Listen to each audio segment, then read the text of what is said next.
അപ്പോൾ ഇന്നൊരു important chocolate ആയിട്ടാണ് വന്നിരിക്കുന്നത്. ബാക്കി എന്ന് പറഞ്ഞിട്ടുള്ള ഈസ്റ്റർ എഗ്. അപ്പോൾ ഈസ്റ്റർ എഗ് അത്യാവശ്യം വളരെ ഫേമസ് ആണ്, പ്രത്യേകിച്ച് യൂറോപ്യൻ രാജ്യങ്ങളിൽ, അതും ഈസ്റ്ററിൻ്റെ സമയത്ത്.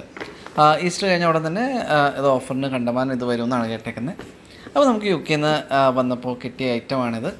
ഈ ഒരു പാക്കിന് 150 ഗ്രാമും അതുമാതിരി ഇതിൻ്റെ അകത്ത് 3 ഫ്ലേവറും ആണുള്ളത്. അപ്പോൾ ഇതിനകത്ത് നമ്മൾ കാണാം ഇത് ഗ്ലൂട്ടൻ ഫ്രീ ആണ് ബേസിക്കലി.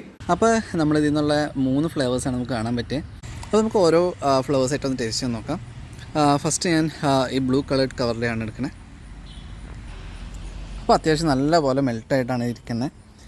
നമുക്ക് വല്ലാതെ മെൽട്ടായിപ്പോയി. ഇപ്പോൾ ഒരു ഹോട്ട് ചോക്ലേറ്റ് മാതിരിയൊക്കെയുള്ള അവസ്ഥയാണ്. ടേസ്റ്റ് വൈസ് ഒന്ന് നോക്കാം. അപ്പോൾ ഇതിന് നമുക്ക് അത്യാവശ്യം നല്ല ക്രീമി മിൽക്ക് ചോക്ലേറ്റും അതുപോലെ തന്നെ ഹേസൽനട്ട് ബൈറ്റൊക്കെ ആയിട്ട് ഒരു നല്ല ലിക്വിഡ് ന്യൂട്രലായ ടേസ്റ്റാണ് കിട്ടിയത്. സംഭവം ടേസ്റ്റ് വൈസ് കിടിലിനാണ്, നല്ല പോലെ ഇഷ്ടമായി. അപ്പോൾ നമുക്കിനി അടുത്ത ഫ്ലേവർ നോക്കാം. ഇപ്പോൾ നമ്മൾ ബ്ലാക്ക് ഈസ്റ്റർ എഗിൻ്റെ ഇത് അടുത്തൊരു ഫ്ലേവറാണ് ട്രൈ ചെയ്യുന്നത്. കണ്ടിട്ട് ഇതിൻ്റെ ബ്ലാക്ക് കവറിങ് ആയതിന് തന്നെ ഇതൊരു ഡാർക്ക് ചോക്ലേറ്റ് ആവാനാണ് ചാൻസ്. അപ്പോൾ നമുക്ക് സംഭവം ഒന്ന് പൊട്ടിച്ചിട്ട് സംഭവം എങ്ങനെയുണ്ടെന്ന് ട്രൈ ചെയ്യാം. ഇതിന് മുന്നിലത്തേന് നമ്മൾ അത്യാവശ്യം മെൽട്ടായി പോയ കാരണം ഈ ഫ്ലേവർ നമ്മൾ ഫ്രിഡ്ജിൽ വെച്ചാണ് എടുത്തത്. പക്ഷേ പുറത്തെടുത്ത് നമ്മൾ നമ്മുടെ കൈൻ്റെ ചൂടടിക്കുമ്പോൾ തന്നെ ഇത് നല്ലപോലെ മെൽട്ടാവുന്നുണ്ട്, നമുക്കിത് കാണാം. ഇനി ഇതിന് അത്യാവശ്യം നമുക്ക് എഗ്ഗിൻ്റെ ഷേപ്പിൽ തന്നെ കിട്ടി. ഇനി നമുക്ക് ഇതിൻ്റെ ടേസ്റ്റ് വൈസ് ഒന്ന് നോക്കാം.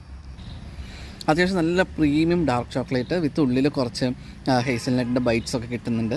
സംഭവം ഡാർക്ക് ചോക്ലേറ്റ് ഇഷ്ടപ്പെടുന്നവർക്ക് നല്ലപോലെ ഇഷ്ടവും. എന്നാൽ ഡാർക്ക് ചോക്ലേറ്റ് ആണെങ്കിൽ തന്നെ അത്യാവശ്യം മധുരമുണ്ട്. അപ്പോൾ നമ്മുടെ ബാക്കിയുടെ നമ്മൾ ആ പാക്കിലുണ്ടാകുന്ന ലാസ്റ്റ് ഫ്ലേവറാണ് ട്രൈ ചെയ്യുന്നത്. നമുക്ക് അത്യാവശ്യം ഇതിൻ്റെ ഫ്ലേവറിങ് അറിയില്ല. ഇതിൻ്റെ ജസ്റ്റ് ഈ എല്ലാത്തിനും ഡിഫറെൻറ്റ് കളേർഡ് ഫോയിൽസാണുള്ളത്. അപ്പോൾ ഇതിന് ടേസ്റ്റ് ചെയ്ത് കഴിയുമ്പോൾ നമുക്ക് ഇതിൻ്റെ കൃത്യം ഫ്ലേവർ അറിയാൻ പറ്റും. ഇത് നമ്മൾ ഫ്രിഡ്ജിൽ വെച്ചൊന്ന് തണുപ്പിച്ചായിരുന്നു, പക്ഷേ പുറത്തെടുക്കുമ്പോൾ തന്നെ അത്യാവശ്യം നല്ലപോലെ മെൽട്ടായി തുടങ്ങുന്നുണ്ട്. നമുക്ക് സംഭവം നോക്കാം. അപ്പോൾ ചെറിയൊരു എഗ്ഗിൻ്റെ ഷേപ്പൊക്കെ അവിടെ ഇവിടെയൊക്കെ നമ്മൾക്ക് നേരത്തെ മെൽട്ടായാൽ തന്നെ ഡിസ്റ്റോർട്ടായിട്ടുണ്ട്. ഇനി ഇതിൻ്റെ ടേസ്റ്റ് എങ്ങനെയാണെന്ന് നോക്കാം. അപ്പോൾ നമുക്ക് ഇതിൻ്റെ അകത്ത് മനസ്സിലായെന്താണെന്ന് വെച്ചാൽ ഇതിൻ്റെ മേലെ ഡാർക്കും ഉള്ളിൽ അത്യാവശ്യം നല്ല ഹേസൽനട്ട് ഫില്ലിംഗ് ഒക്കെ ആയിട്ട് ഡാർക്കിൻ്റെ അത്യാവശ്യം നല്ല ടേസ്റ്റും അതുപോലെ തന്നെ ക്രീമി ടേസ്റ്റും വരുന്നുണ്ട്. പക്ഷേ നമുക്കൊരു കൃത്യമായിട്ട് ടേസ്റ്റ് ഡിഫറൻഷ്യേറ്റ് ചെയ്യാൻ ഈ ഫ്ലേവറിന് തൊട്ട് മുന്നിലത്തെ നമ്മളെടുത്ത ഫ്ലേവറിന് തമ്മിൽ ബുദ്ധിമുട്ടാണ്. അപ്പോൾ എല്ലാവരും ഇതൊന്ന് കിട്ടുകയാണെങ്കിൽ ട്രൈ ചെയ്യുക. സംഭവം അടിപൊളിയാണ്.